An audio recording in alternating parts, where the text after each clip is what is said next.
Welcome to Haripriya's health.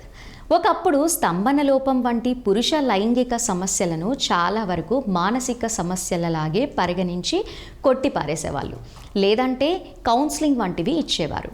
అయితే శాస్త్రీయమైన పరిశోధన అవగాహనలు పెరిగినా కొద్దీ ఈ సమస్యలను కేవలం మానసిక సమస్యలుగా భావించటం సరికాదని, వీటికి శారీరకమైన లోపాలు సమస్యలు కూడా కారణమవుతున్నాయి అని గుర్తించారు.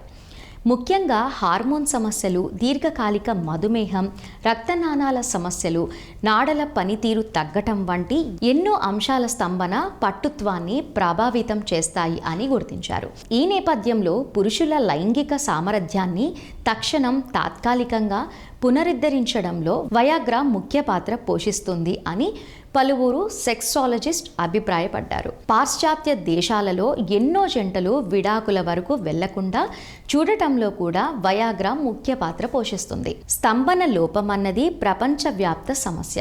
ఒక అమెరికాలోనే మొత్తం పురుషులలో 10% మందికి స్తంభన లోపం ఉన్నట్లు అంచనా. 40 నుండి 70 ఏళ్ల మధ్య వయసు వారిలో కనీసం సగం మంది దీనితోనే బాధపడుతూ ఉన్నారు. ముఖ్యంగా ఊబకాయం, మధుమేహం, హై బీపీ, అధిక కొలెస్ట్రాల్ వంటి రుగ్మతులు పెరుగుతున్న నేపథ్యంలో స్తంభన లోపముగా బాగా పెరుగుతోంది. ఈ నేపథ్యంలో అవసరాన్ని బట్టి వైద్యుల పర్యవేక్షణలో వయాగ్రా వంటి తక్షణ పరిష్కారాలను ఆశ్రయించవచ్చు. కానీ సమస్యకు మూలాన్ని గుర్తించి చికిత్స తీసుకోవటం మరింత ముఖ్యం. అమెరికా FDA దీనికి అనుమతినిచ్చి 2014 నాటికి సరిగ్గా 10 ఏళ్ళు అవుతోంది. ఈ దశాబ్ద కాలంలో అంతర్జాతీయంగా ఇది సృష్టించిన సంచలనానికి అంతులేదు. వయాగ్రా వేసుకున్న గంటలోనే అది రక్తంలోకి కేంద్రీకృతం అవుతుంది. అందుకే వైద్యులు సెక్స్కు 1 గంట ముందు వయాగ్రాను తీసుకోవాలి అని సూచిస్తారు. వయాగ్రా వేసుకున్న తర్వాత ఒక్కసారి స్ఖలనమైన మళ్ళీ ఇంకోసారి సెక్స్ చేయవచ్చు.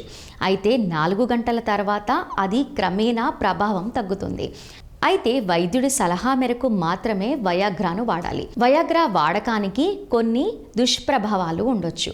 అంతేకాకుండా కొన్ని ఇతర మందులతో పరస్పర చర్య చేసే అవకాశం కూడా ఉంది. కాబట్టి వైద్య సలహా తీసుకోకుండా వాడకపోవడమే మంచిది.